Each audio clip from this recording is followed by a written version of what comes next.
ডিউপিপিএলৰ কি অৱস্থা মই নকম, ইহঁতে নিজে ক'ব। প্ৰমোদ বড়োৰ কথা লৈ পেলাই আপুনি যদি কাম কৰি মৰি যাব। ডিউপিপিএলৰ কি অৱস্থা মই নকম, ইহঁতে নিজে ক'ব। প্ৰমোদ বড়োৰ কথা লৈ পেলাই আপুনি যদি কাম কৰি মৰি যাব। কি হ'ব? ভাল প্ৰশ্ন কৰক না, এইবিলাক মিছা মিছা। BTC কি হ'ব? BTC ভাল, BTC ভাল। 15টা সমষ্টিত 15টাই আমি দিম। বিজেপি দলৰ পৰা চাৰিজন প্ৰাৰ্থী আছে, 4টা চিট আছে, বিপিৰ পৰা 11টা।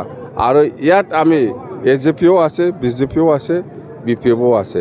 আমি মিত্ৰ দল হিচাপে NDA হিচাপে আমি ইলেকশ্যন খেলিছোঁ।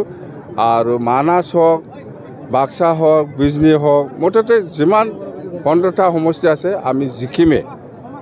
ভাল প্ৰশ্ন কৰকচোন, এইবিলাক কিয় কৰি থাকে? ভাল প্ৰশ্ন। মানাছত কি হ'ব? এইটো ভাল প্ৰশ্ন হয়। আমি জিকি আছোঁ। BTC কেইটা এয়াৰপৰ্ট লাগে আপোনাক? এতিয়াতো 2টা, ৰূপসী একটা মানাছ, আৰু লাগিব নেকি? হা? BTC ডিউপিপিএলৰ কি অৱস্থা মই নকম, ইহঁতে নিজে ক'ব। প্ৰমোদ বড়োৰ কথা লৈ পেলাই আপুনি যদি কাম কৰি মৰি যাব।